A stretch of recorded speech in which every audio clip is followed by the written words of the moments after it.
Welcome to the Black Script Storytellers. My name is Kevin Marable, and today our guest is an actor, writer, and producer. He's appeared in a range of hit TV shows and films, including The Rookie, Blackish, Being Mary Jane, Dad Stop Embarrassing Me, and The Bold and the Beautiful. He now takes on the lead role as Dyson Wheeler in the powerful short film, The Lord of All Future Space and Time, which will be showcased at this year's Michaud Film Festival on October 24th. We have with Mhm. us today none other than Roy Williams Jr. Roy, thank you so much for joining. Yo, thanks for giving me this platform to say what I have to say and to showcase this amazing film that we have screening at the Michaud Film Festival next week. So I mean, it's going to be, it's going to be a treat for everybody who actually shows up and watch it for sure. Thanks for giving me this platform. I appreciate it. Absolutely, and you hit the nail on the head when you said it's going to be a treat because man, that Mhm. short film is amazing. It's amazing. Yeah. It's amazing. It's a Western. It's a sci-fi. Western sci-fi. It's a, you watch it and it could be a comedy in Mhm. one perspective. There's a lot of dramatic sequences in it as well. I mean, it's a little bit of everything. And, I was just very fortunate to be a part of something that it seems to be, being received very well. We're getting a lot of really good, amazing feedback for sure. Absolutely, absolutely. But before we get into that, I like to start off every interview with a very simple question, but some might find it a little difficult to answer. Are you ready? Yeah. Yeah, I think so. Let's see. That question is, who is Roy Williams Jr.? Who is Roy Williams Jr.? So, good question. Mhm. I actually find it easy to answer because I think I know who I Good. am. One, I'm a husband, Mhm. I'm a son, I'm a father of two little girls, one of which her birthday's tomorrow. She'll be celebrating her sixth Hey, birthday. hey, And happy my birthday. oldest, yeah. So happy birthday to her. And my oldest, she'll be 11 next month on the 25th of November. So I'm an actor, I'm a teacher, Mhm. and I do find myself just to be an all-around good human being. I mean, there's some, I feel like I'm a good guy. I tell people, he's like, yeah, nah, I'm a good guy, and I'm confident. I'm kind, I'll say that. Yeah, I'm cool. I'm a good dude. But yeah, Yeah. I'm all of that. And I've been blessed and fortunate to live a life that I chose I wanted to live. This is the life that I chose. I wanted to be an artist. I wanted to be an actor, and right now I'm living that life. And I wanted to be a father, and I'm living that life. I wanted to be married. That's just that's me. Yeah. So that's who I am. Yeah. See, You're I got the dad following. gang hat on, I see that. I representing see dad that. gang. Yeah.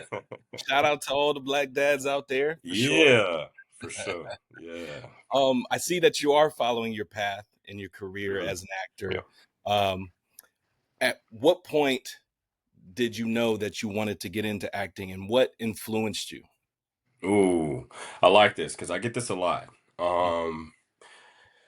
So earlier on, I would say just to kind of walk a little bit of my journey, and I'm gonna take you back some years. I'm not gonna Okay. say how many. I'm gonna take you back some years. So I was working at Nike outlet in Destin, Florida. So I lived most of my childhood and my teenage years in Destin or Niceville, Florida. A little small, what they would call like a hick town. Yeah. Yeah. We're known for sports, right? So Mhm. football is huge. Mhm. Football is huge. And right after that, you have baseball. I grew up playing baseball. So um I thought I was gonna be a baseball player, right? That obviously didn't pan out. Right. So I'm working to register at Nike outlet in Destin, Florida, and this guy comes through to my line. And this might sound like so cliche, but he came through my line, he handed me his card. He's like, hey, I got this original play that we're gonna be putting up, and the play was called Hollywood Comes to the Emerald Coast. And I'm thinking like, okay, so what you want me to do? I'm younger, I got a little bit of attitude. Like, well, okay, what you want me to do with this?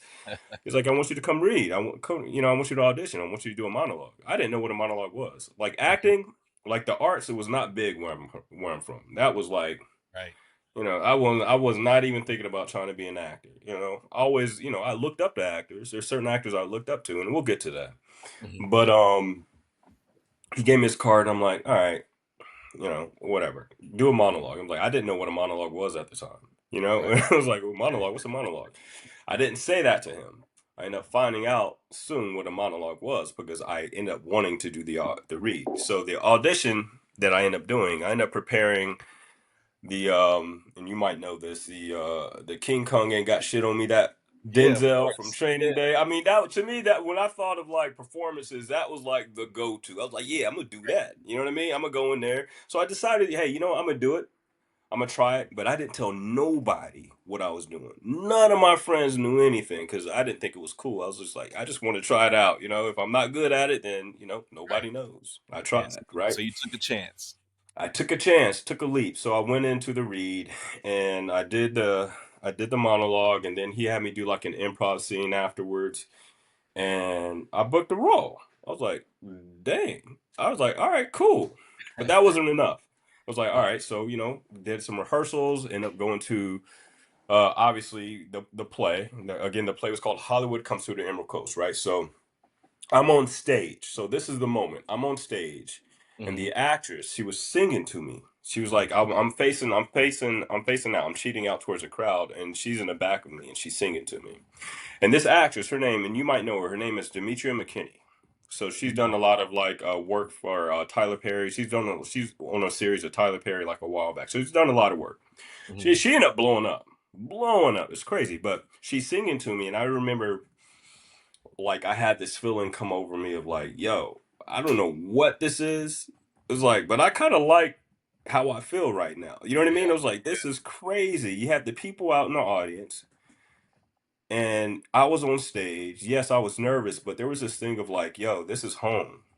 Yeah. This is there's a comfort to it, and I would compare it to like how I would feel on like the baseball field or something like that. It's just like, Right. all right, it's different, but I like this feeling, and like I've been here before, and Hmm. I told myself, cool. After that play, I was like, yo, I think I just want to continue doing this, right? I was like, I don't know what I just wanted to chase that feeling. It's a matter of just chasing that whatever that feeling is. Yeah, I want to chase it. I want to keep going. So I told myself I was going to. All right. Hmm. So, kind of shorten the story. So I end up looking into acting and all that stuff. And there was this play at I think the college. I forgot. It's Northwest Florida State now. Back when it was like a 2-year college. It was called Okay. Okaloosa Walton College. OWCC is what we called it. Oh So wow. I remember going to a read for this play. It was like an audition, and I remember I got an index card that had the number 24. I guess I was going to be like number 24 up, right? And Uh-huh. 24 just reminded me of like Ken Griffey Jr. Like I said, I played baseball. It was Yeah. like something, there was something significant about 24 that Hmm. hit home with me. I was like, oh crap, this is a Right. sign. You know what I mean? Yeah. So I remember going up there and I saw all the actors. And it's crazy because who is now my wife, she wasn't my wife then. She had went with me to Hmm. support me. And I remember seeing these actors, and she was kind of familiar with like who they were. So, and I remember seeing them, and I was like, man, they are so good. They are so good, right? But I wasn't. And I was like, "Meh," and I didn't do it. I Yeah. didn't read for it. But Yeah. what I did do is I kept that index card with the number 24 it was like a token for me to say, Mhm. hey, you know what? Although I'm not ready right now, I'm not going to quit. All Right. right. I'm not going to quit. I'm just not ready because I haven't studied. You know what I mean? I haven't studied the craft like, I mean, they've been doing this for, I mean, I don't know how long. But at least I went, I showed up, I saw what it took as an actor, that dedication, that commitment to Hmm. do this, something like that. And I was like, all right, I still want to do it, but I want to get better. I want to be a better actor. What do I need to do? So I looked around. Obviously, the community college OWCC was not working for me, man. I'll be honest. I'm not a books person. It just was not working out for me. I was like, and my dad, who who I love to death, but he hardcore man, military. He was in the army for 20 years. My mom was in the army, so my family, not Yeah. that I grew up in a stern household, and he gave Right. me like it wasn't so much an ultimatum, but like you need to get your stuff together, brother. You know what I mean? It was Hmm. one of those. Hmm. Strict. So I go looking, exactly. I go looking. I'm like, man, what am I going to do? What am I going to do? So I end up finding the school, Full Sail University, to study film. Oh man. Yeah. Full sale. So I did Full Sail in hopes of being like a really good like behind the camera to where I can be a better actor. It's like how can I be a better actor? And my dream was always I was like I want to get back in front of the camera, but I want to study the craft like this to see what do actors look for? What did the people behind the camera look for and from the actors, right?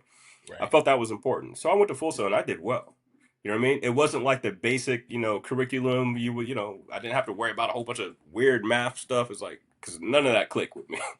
So, I did well.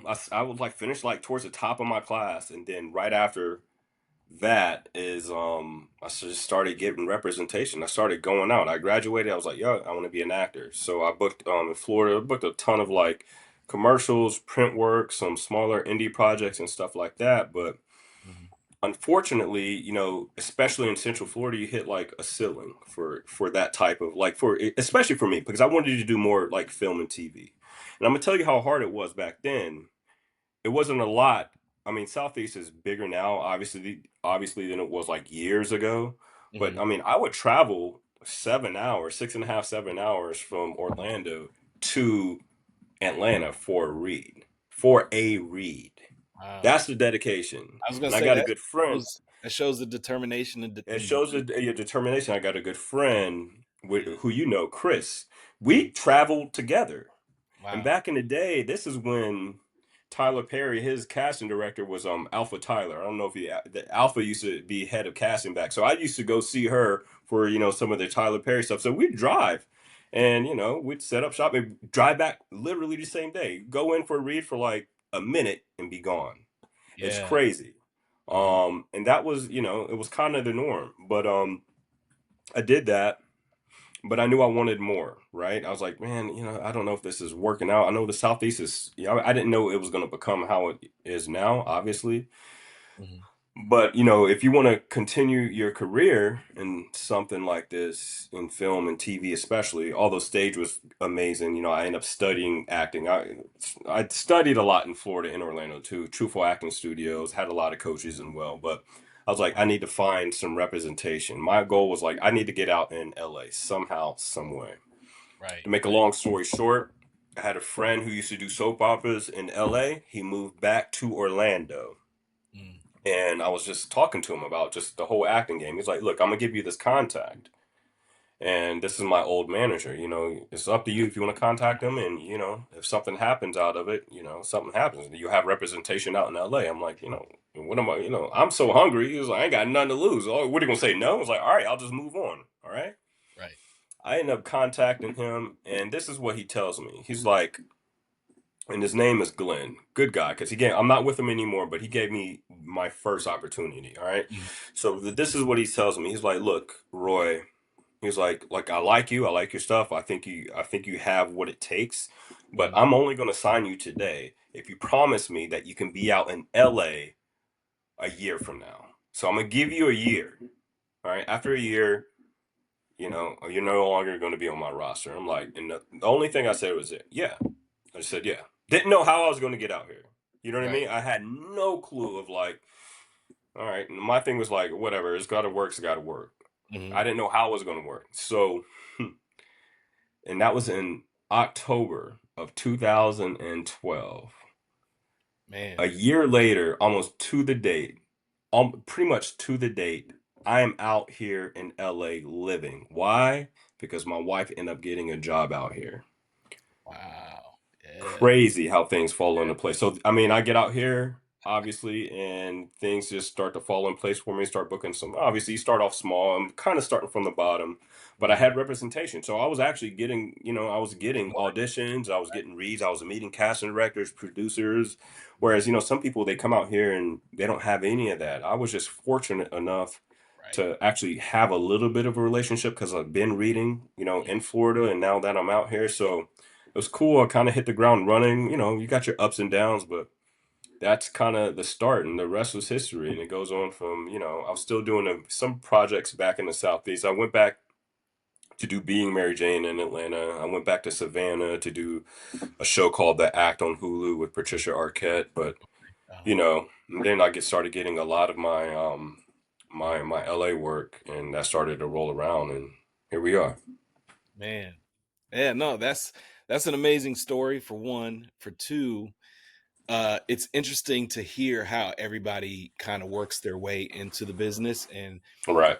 in some cases how for some people it can be relatively easy, or at least how it's explained can be relatively easy, and then there's other people who face a lot of hurdles along the way, but then once they're in, it becomes relatively easy for them to land work. And Hmm. it's just interesting to hear everybody's journey into this space, and knowing that there's not one way to do it, Yeah.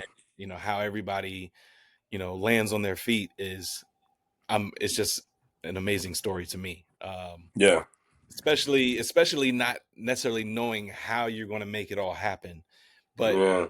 somehow some way you do, and it works out. I uh think so, man. It's that belief system. I think if you believe, mhm, you have that self-belief, right. the universe will just kind of manage to kind of, work its way in your favor for the most part. That's what I believe. I'm just like, it just kind of just happens, I had no clue what was going to go on, we have Right. no family out here whatsoever.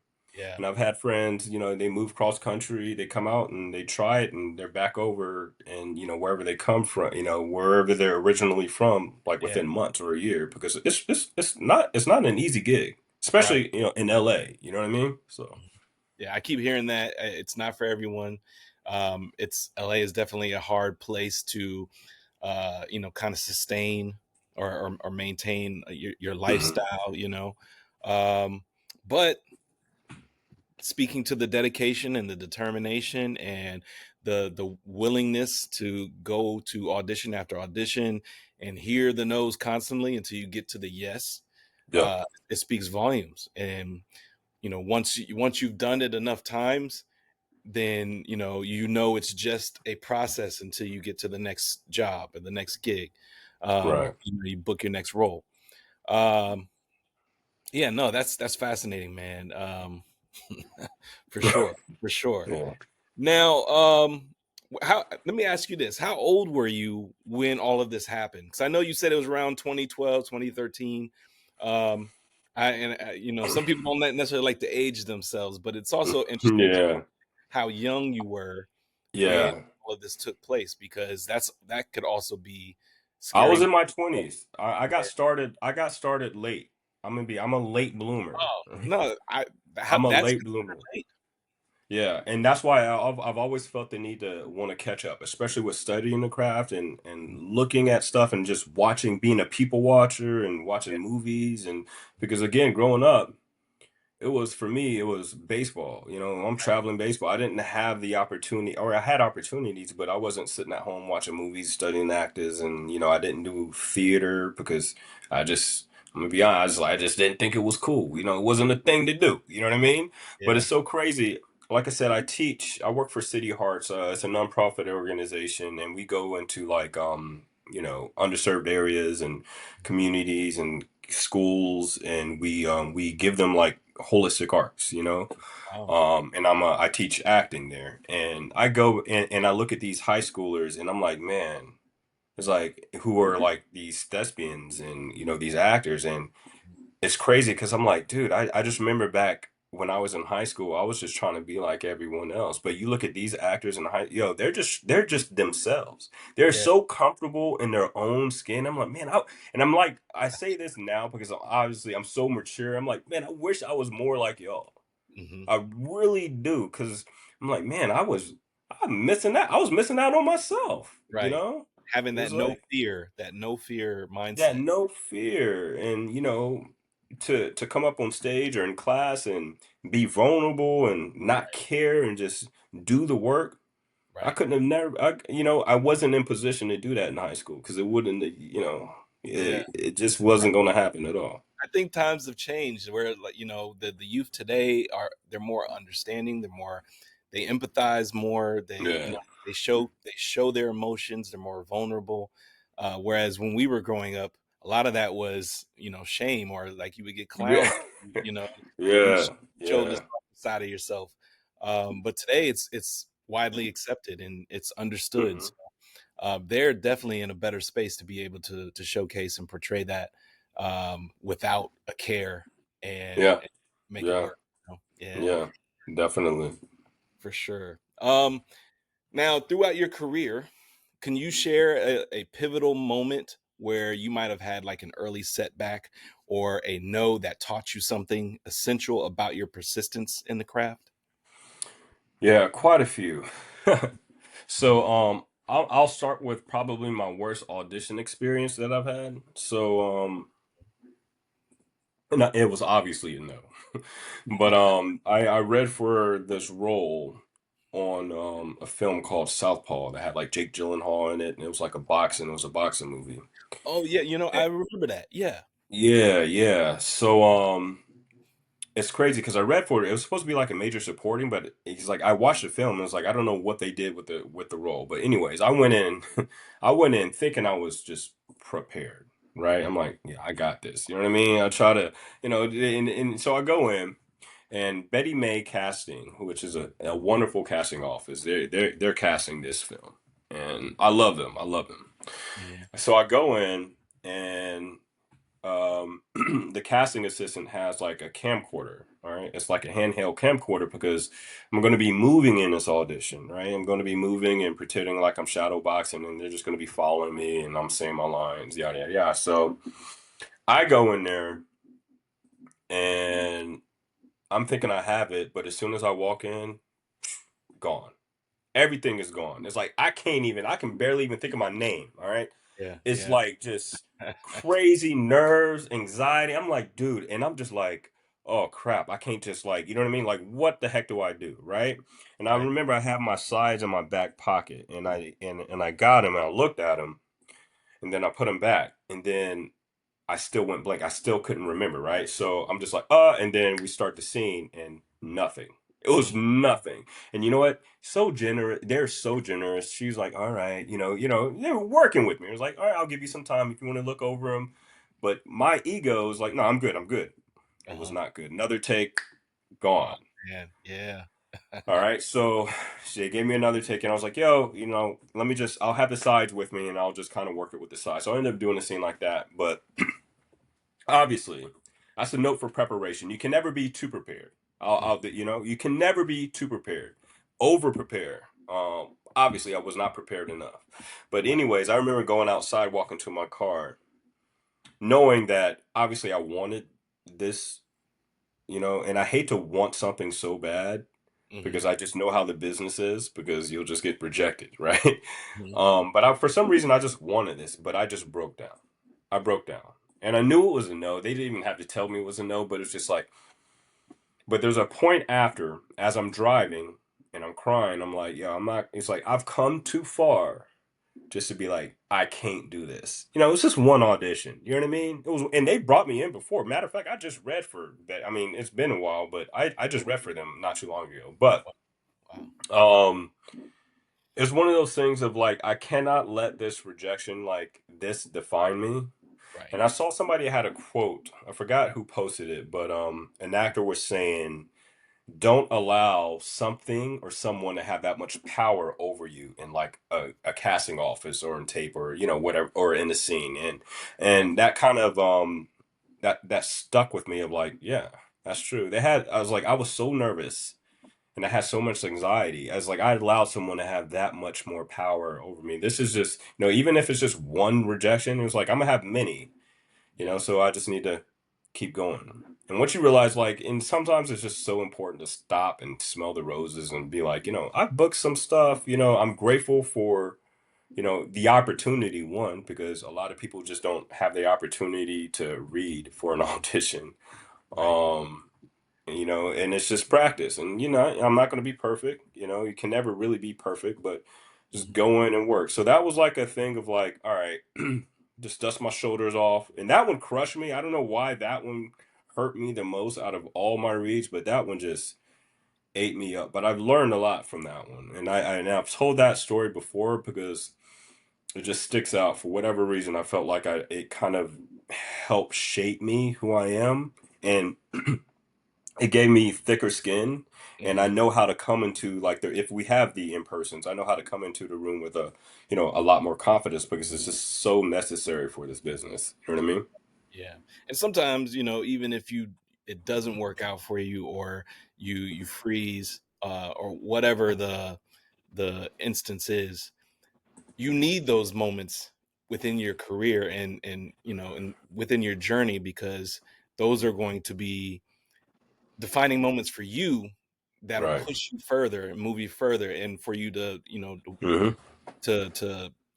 work towards building yourself up, and understanding how to come back from rejection, and how to react when you might not necessarily Hmm. remember your lines right away, and so it just further prepares you, Of uh, course. so They like I often said. say rejection is redirection, right? Yeah, yeah, And just kind of redirected me. I had to just refocus and stay in the saddle and just keep at it. yeah, absolutely. Yeah. Now, you've also appeared on shows like The Rookie, Blackish, Being Mary Jane. How did you decide which roles to pursue across film, TV, and or theater?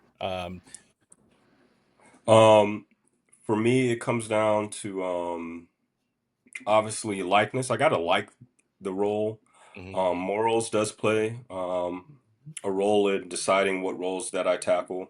mhm, Luckily for me, I haven't had uh, much like too many obstacles once it comes to that. If that makes sense. I have turned down roles before because of like I kind of want my morals to align with something like I mean I don't mind playing like it's like a murderer in a sense. yeah, Usually, like that's like I don't have any issues with that. But there are some roles that I just won't. That I probably will be kind of hands off on, mhm, unless the story. A lot of times, if I'm on a fence for something, I would definitely ask for like the full script, right. um, To and get further get it understanding and to all get that. a further understanding. Because sometimes if it makes sense, then I'm like, okay, I can probably rock with it Right. in a sense. But that plays a part. um, sometimes I have to understand, I got I got two little girls and eventually, they've seen some of my work and, if they get older, it'll still be out and they can probably search. So I do kind of keep that in mind as well. So nothing too crazy or over the top, although there's probably not many roles that are like that. I mean, Mhm, there are roles like that, but not too many that I get. yeah. Um, but yeah, I mean, and that all kind of comes into play when selecting roles. It seems like now I'm getting a lot of like cop offers off of, obviously I'm getting so I did the pit recently. I recurred in the pit last season, the first season, which was nobody knew how big that show was going to be. I tell you that, and it just blew up. So I Man, recurred on that, and I played Officer Suggs, and that was a cool little cop role. You know what I mean? So yeah. I don't mind doing that. So I'm getting a lot of cop. I guess I kind of fit that that profile, that type. Mhm, Especially if I were to shave a little bit, and right. cop, teacher, obviously father, Mhm, all that stuff. But yeah, I'm not too picky once it comes to certain roles. If it makes sense and it aligns and it's a good story to tell, then I'll be down for the most part. right. And all of those that you've been approached for are all positive roles, positive role models. Yeah. Uh, so those are definitely great roles to take on. And in some cases, even with the cop, being approached on a lot of cop roles, that Mm. could lead to having recurring roles on a new hit TV series where it's all Mm. about cops, and or something Exactly. like that. So you really never know. Um, does it ever get to you that you don't want to necessarily be placed in a box, or be seen as only this style actor? Um, I remember earlier in my career, it would kind of get to me Mhm. because I would typically get you know, take your shirt off and the fit. You know what I mean? The good is like, ugh. But I'm gonna be honest with you right now, and it's a little cringe sometimes. But right now, it's like if it's a good story and I need to take my shirt off, it's whatever. You know what I Right, mean? It doesn't get to me. I don't the typecast and to be put in a box is like you're not going to be able to put me in a box because I'm not going to do my stuff the same way somebody else does. You know what I mean? mhm, Um, you know, I believe in just being genuine once it comes to the craft and portraying a role. And that's all it is. And, it's the work. If you want to put me in a box and I got to play a cop for the rest of my life, whatever. I'll play a cop on like six different shows. It's going to be six different cops that you see from me. You know what I mean? Yeah, yeah, So that's the way I see it. So you're not going to be able to just put me in a box because I'll be this cop on this show and I'll be a different cop on another show for the most part. right. And that showcases your strength in the craft and being able to change and morph into these different people. Although it's the same occupation, but you're a different person, which showcases that on every show, even if you're playing a cop more than once, you're showing different variations of who that cop could be. You know, Exactly. and that Exactly. that just helps you in the long run when people are looking to book you for more roles. Yeah, Um, Now let's talk a little bit about this short. In this short, you play a cowboy, I do. and your name is Dyson Wheeler, Dyson Wheeler. and the title of this short is called "The Lord of All Future Space and Time." I Yes. have to admit, when you sent it to me, and then I saw the trailer, I didn't know what to expect, and then you sent me the screener, and man, I was blown away. Yeah. It's crazy. I send people like I'll send the trailer out to folks and they'll be like, what is this? Like what what is this? Yeah. So yeah, fun short. So we shot that over about 6 days. I think I was on Wow. set for like 4 out of the 6. So it was like a real indie short film. We shot out in Lancaster and Santa Clarita. I think Lancaster we shot in the desert for like 4 days. Mhm. It was like over 100 degrees. It was hot. It was like some real desert weather out there, I right? can believe it. Yeah. Yeah. So and it was over the summer. It was like in June. It was like during June time frame. So when I say it was hot, it was hot. But I'm gonna tell you this: the writer and director Chris Paul Russell, he wrote this, and him and Carl Stelter, who was one of the producers, they made this set so comfortable. I mean, it might have been over 100 degrees, but you wouldn't have known because they made everybody feel at home and comfortable, and they were just courteous and just generous people. Mhm. So Mhm. short story on how I know Chris Paul Russell, the writer and director of this film. I did a film called Think Lovely Thoughts some years ago, like Mhm. on I think in like 2021 to 2022, one of those. So I did a film, and he just happened to be on set for, and Okay. I had no clue who he was, but he was just on set, just observing, because he was actually friends of the director. Okay.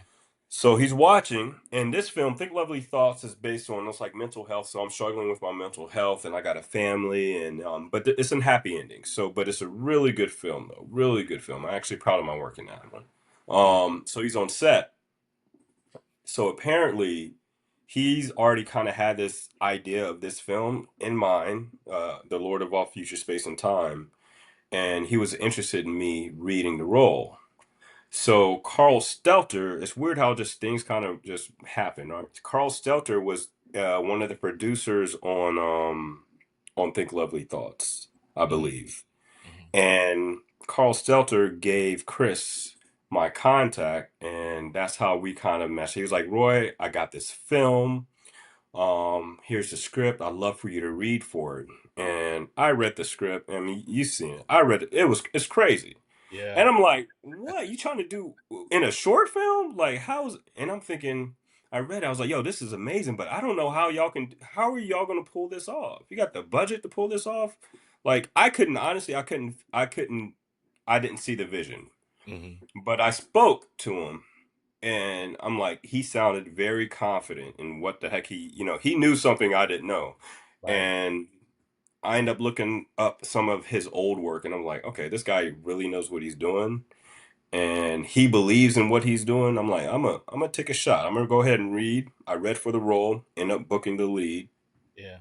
and pretty much the rest is history. Dyson Willer getting revenge. The main antagonist, played by Ray Buffer. He comes. He Not to give anything away, but I mean, it's a basic cowboy revenge story, right? He kills my wife, and I'm going back after him and the townspeople, and you Yeah. know, um, what do they call, like spinning the block, coming back around. So I'm coming Yeah. back around, and and it goes down. And but the way it was crafted, man, it Oh, was just I'm just like, I mean, you have everything. Like I said, it's comedic parts, dramatic. There's animation, the VFX. I'm like, dog, how do you put all of this in a film? And then the score, like, all of it. and the All of it's amazing. all of it, right? The sound. I'm just like, and I hate to leave like certain areas out, the editing, but like everybody did like an A+ job. Yes. Everybody, you know. Impeccable for Yes. sure. Thank you. It it caught me off guard. I wasn't expecting all of this the special effects. The commentary was funny, Yes. you know, Yes. Yes. how the story is told. It leaves you wanting more, even though it gives a full story within those 20 plus minutes. It Mm, gives a full story, but it leaves you wanting more, wanting to know more about Dyson Wheeler, wanting to know more about the world, wanting to right. see more of the special effects and how it ties into the Western world, the Mm. sci-fi piece of it.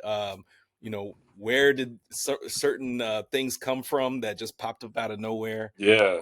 Uh, It leaves Hey, it leaves a lot of questions open, and I get the questions like, "Yo, is there more? What's up? Are y'all making this a feature? You making it a series? well, What is going on?" that's what I was going to ask you was, are they looking to make this into a feature? Is this something that they want to build upon, or was this something that just so happened to be a finely packaged story that can be told within that period of time? Well, it's latter. All right, so it's that if definitely it's just a finely packaged story that can be told during that period of time, and that's the way it was developed. Yeah, I'm gonna be open. I don't. They maybe a series, maybe I don't know. Look, I say yes, Chris, man. you know, and I look. We need to start a campaign. It's up to Chris. And Chris is.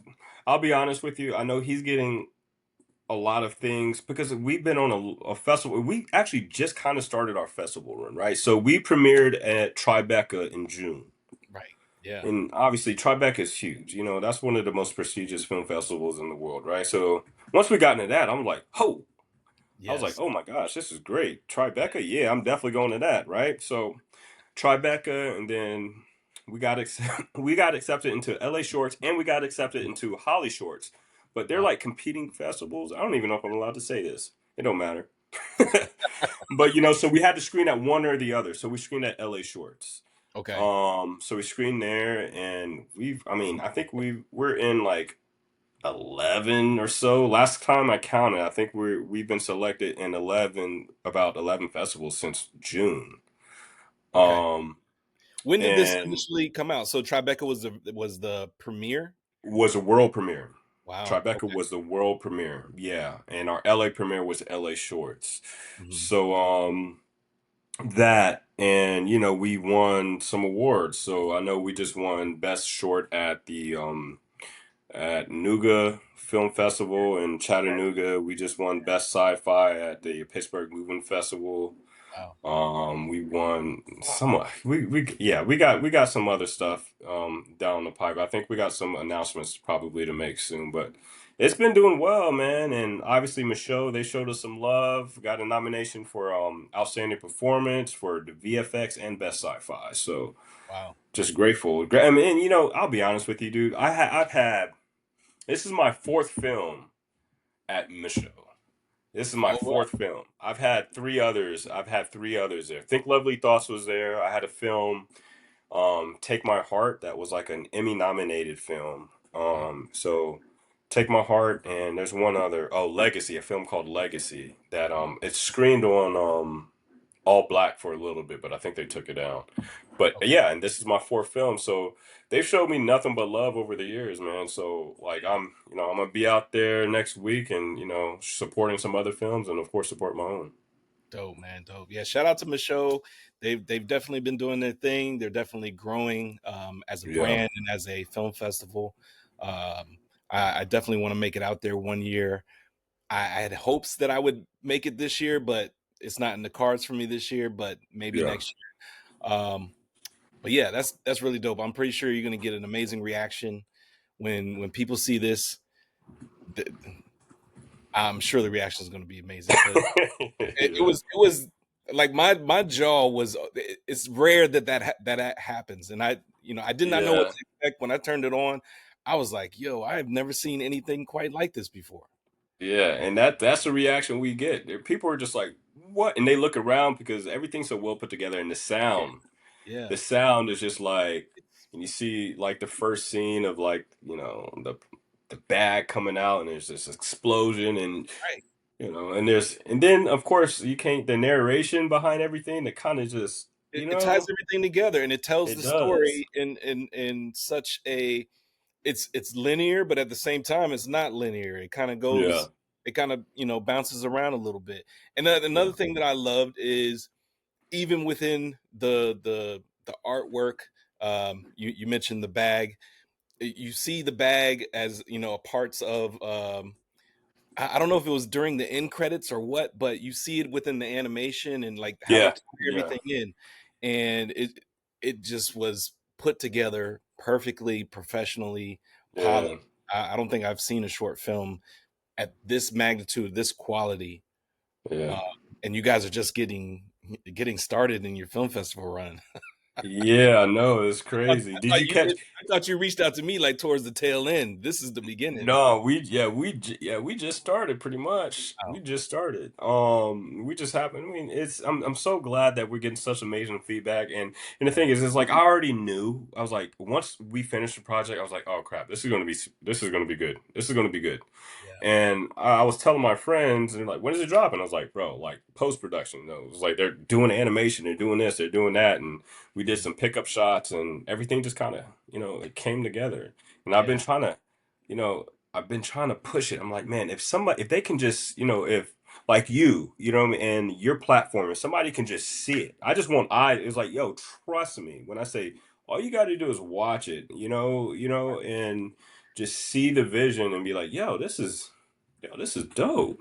Man, Yeah, I I tell yeah. you, people need to see this, and so People need to see this. yeah, Yeah, 100%. I believe you, and that's all. I was like, bro, and that's why I'm so grateful that you gave us even that platform, that opportunity, just to even you put the trailer out, and we seem to yeah. get a really good response. I'm like, dang, see, he's like, that's all I wanted. Right, That's because cool. even with the title within itself, and you're like, okay, it's a western, but it's sci-fi, but Right, it's action. Like, I gotta see like how did they tie all of this together? right. And the trailer showcases it, but if you really have to watch the film. Yeah, you gotta You know, watch the film, yeah, 100%. you Yeah, really you're have. gonna get yeah, you're gonna get blown away for Mhm. sure. So yeah, so whoever's gonna watch it, so whoever's watching this, Michelle at the Culver Theater at Mhm. 2:10 on Thursday, October 24th, man. It's gonna be screening there along with some other great shorts. I'm sure they got an amazing lineup of shorts and features, to showcase at their festival, man. But I'm really, really looking forward to it. Yeah, yeah, I'm sure as well. There's a lot of great talent that's coming up, emerging, um, and I feel like the you know black film, um, short films, and just in general, this space is in good hands with the next generation or the next Mm. wave of talent to come because some of the stories that are some of the imagination in the stories and um, the film work that goes into all of this is just out of this world. Right, right, Yeah. 100%. Uh, Now let's talk a little bit about your character a little bit. How did you approach embodying Dyson Wheeler? And how did you work on navigating that character? Um, well, Dyson, he's obviously dealing with a loss, right? Hmm. It's probably the most crushing loss that he could like. It's something unimaginable, something unbearable. And for me as an actor, it's tough to go places like that, right? Because typically you don't want to, Hmm. but I like the exploration. I like diving into stuff like that just because it's the work, right? And it's tough work, but I like working towards it. What helps me get to And for those who don't know, I mean, the character, I mean, it's a lot. Most of the film, it's heavy, right? Mhm. For me in particular, for Yeah. my role and what what happens to me. Mhm. Um, so I like to take little bits and pieces of my life and to kind of connect the pieces. So I know, all right, if he lost a loved one, Mhm. right, his wife, like I want to come across as organic and authentic as possible. The way I kind of tackle a situation, and I'll try to go scene by scene of like, all right, so this is what's happening in this scene. All right, I Right. see that, and you can see this in the trailer, but I'm not giving anything away. You know, my wife's throat gets cut right in front of me. Mhm. All right, and I mean that's never happened to me, Right. but can I imagine that it happens to me? Yeah. Yeah, Yeah. because I mean, who knows, right? So, what situation do I? How can I make this real for the audience? How can this be as real as possible? Mhm. So I like to use like truthful elements, right? So I'll use for me, I'll picture in my head like I'm it's whoever I care about the most. So let's put my wife. What if that was my wife? Yeah. And I had no situation. There's nothing I could possibly do. My hands are tied and she gets her cut throat right in, her throat cut right in, like how am I going to react? Mhm. All right, Mhm. put Mhm. myself in that situation. What happens to me emotionally, physically, my drain, where am I coming from? What do I want? There's nothing I can do. If you see the scene, it's like they're holding me back Yeah. and I just have to watch, right? Yeah. So all I can do is really scream, Yeah. and whatever comes out, is going to come out. So you just kind of, I like to use truthful elements, although the circumstances are just completely imaginary because this is not a real world. Right. But I need some truthful elements for it to work for me. So in a situation like that, I'll use my wife, right?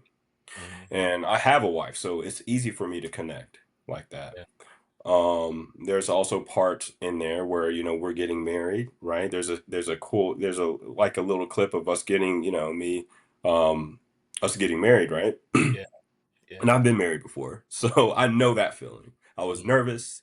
Mhm. Bring up recall those. Some actors don't like to recall. I can recall getting Right. married and how I felt, and I specifically remember I was nervous. I felt dizzy and almost tearing up. You know what I mean? It's Yeah. it's all of those emotions. I can recall stuff like that. I can feel. I get the chills now because I remember that. Um. That's a talent Uh. within itself, honestly, to be able to recall not just what happened that day, but to recall the emotions and bring them back, you know? Yeah. Mhm. Yeah. And there's specific moments like that I can just recall. I mean, and it's usually like the most extreme, like getting married, and I can imagine possibly something happening terrible to my wife. And even if I didn't have a wife, I have two girls, right? Yeah. What if Yeah. it were them? Yeah. How am I going to react? What's going to happen? How, I cannot just yell and scream and just make it, because sometimes maybe as an actor, it's like I wouldn't yell and scream. Maybe I just sit and just wouldn't know how to even let in. Respect. Whatever comes to me has to just come to me organically, right?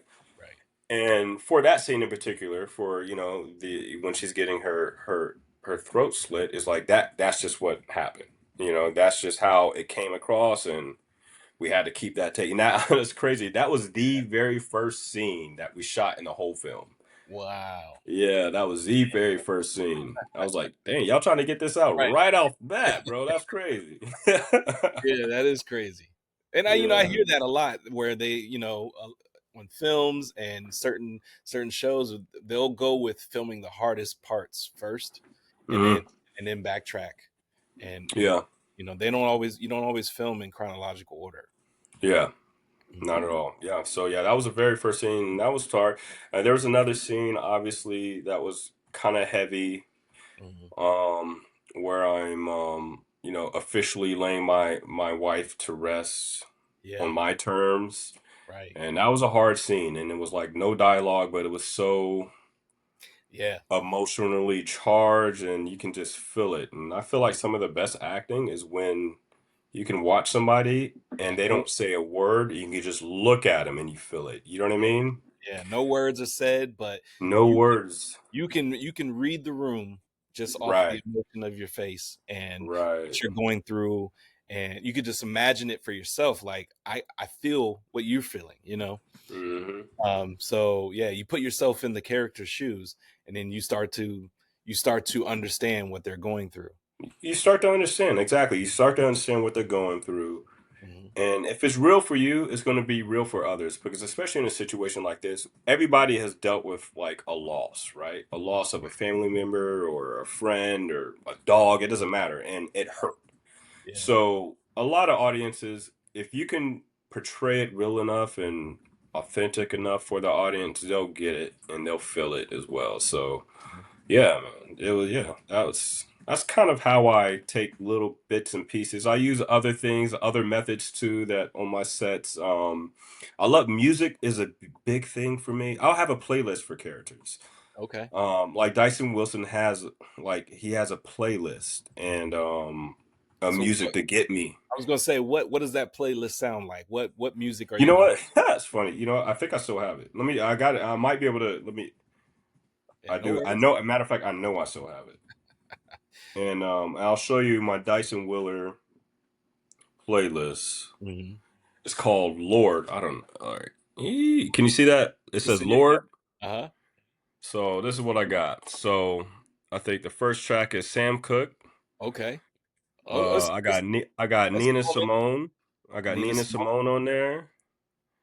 I got the Four Tops. Reach out and I'll be there. Wow. I Wow. got Nina Simone, Strange Fruit. I got Duke Ellington, John Coltrane, In a Sentimental Mood. You Okay. see that? So let me ask you, what did Yeah. you what song maybe did you go to, or what was your go to for when you were in the the moments of revenge or wanting Oh, to, yeah, that's wanting funny you to, say that. yeah. So I love the Batman soundtrack. It's called It's Raining Vengeance. Okay. Wow.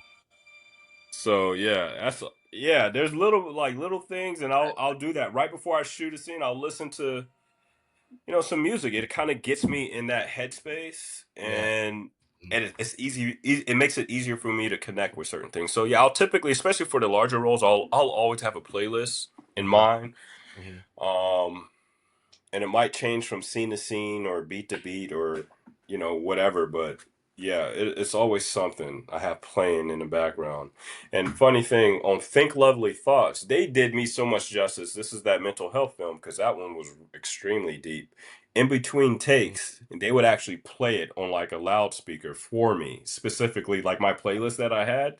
So I was like, Yeah. oh shoot, yeah, that's dope as hell. Let's, you know what I mean? Right. Yeah, let's do that. So I mean, I was like in that space for a long time, pretty much. So it's cool, but I love it. I love playlists. I typically get that for, especially most importantly, my larger roles for sure.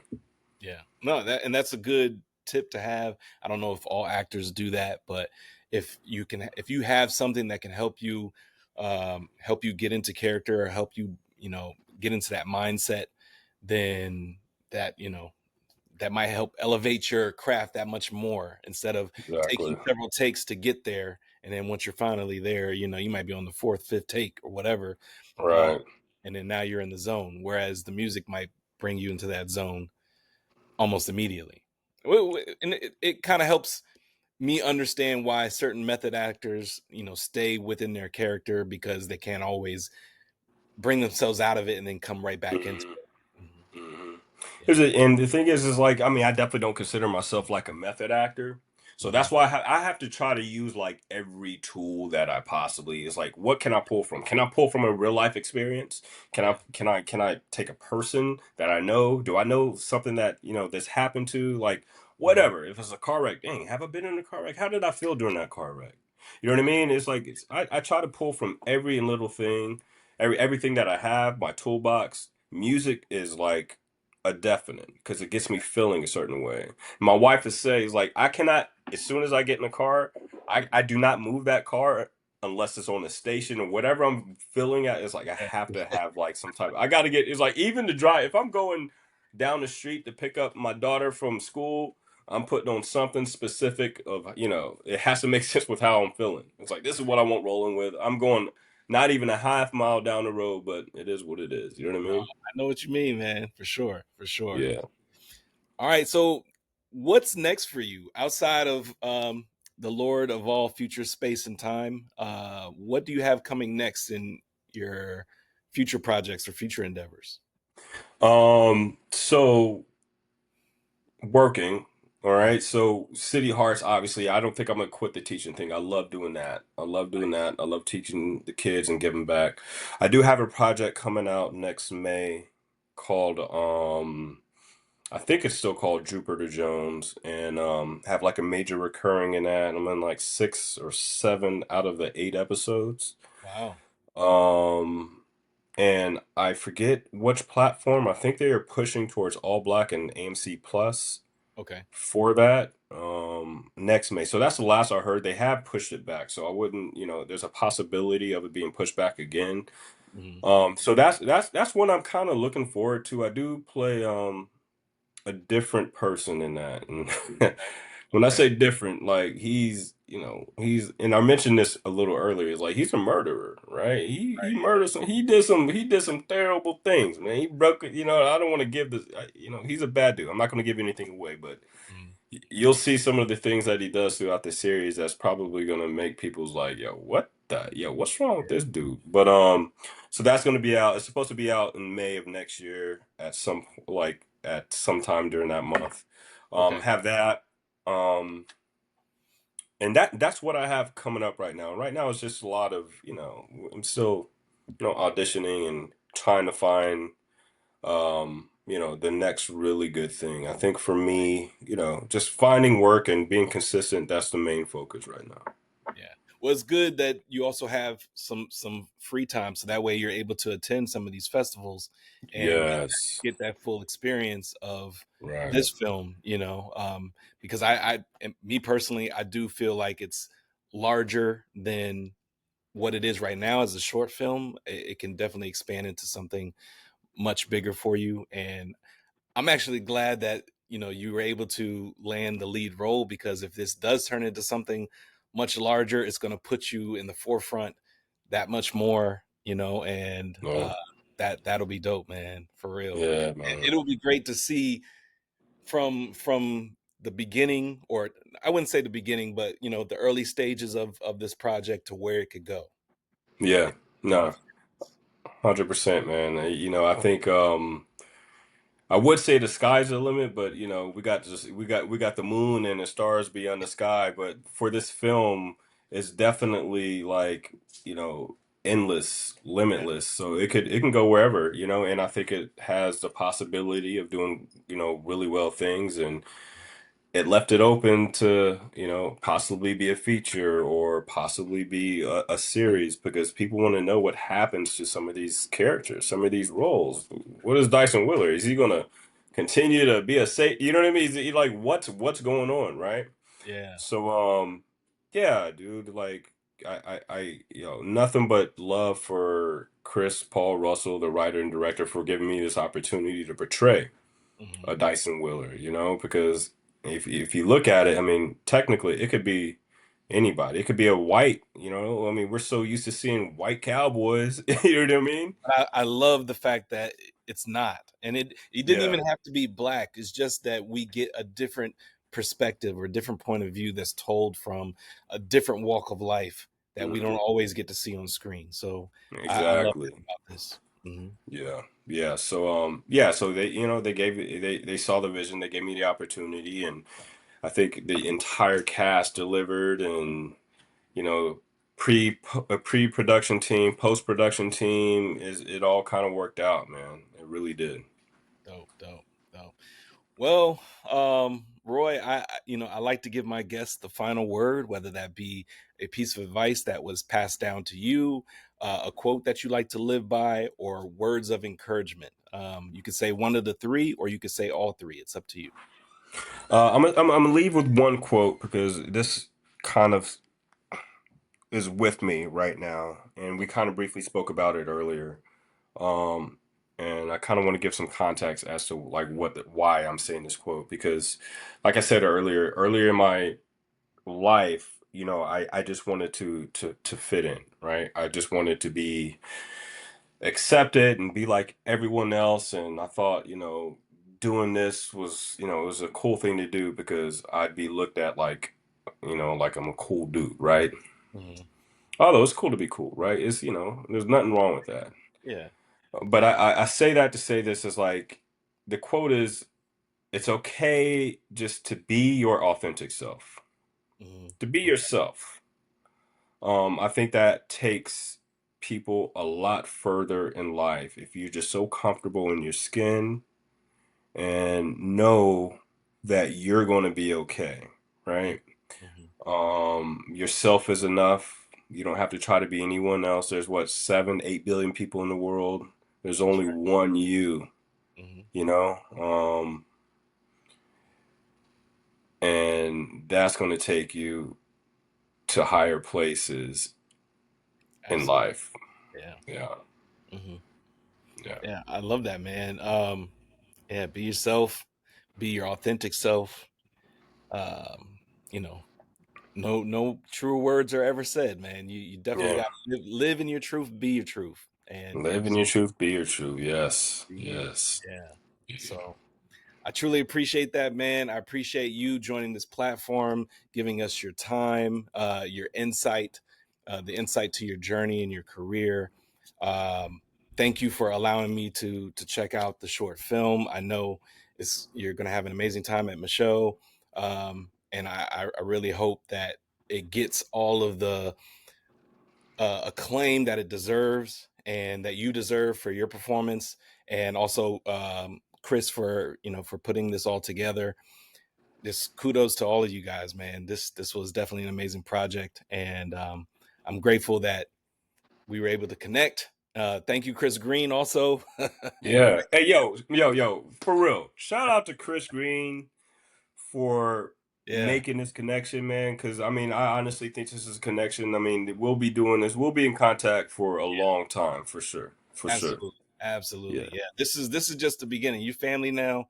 You're Yeah. part of the Black Script fam, man. So anything that you need, let me know. I got you, and we're gonna make it happen. And when your next project comes around, we'll circle back, talk about that as well. You know what I'm For saying? sure. Yeah. Let's do that. Well, this is Roy Williams Jr., everybody. Thank you. Appreciate you. Yes, yes.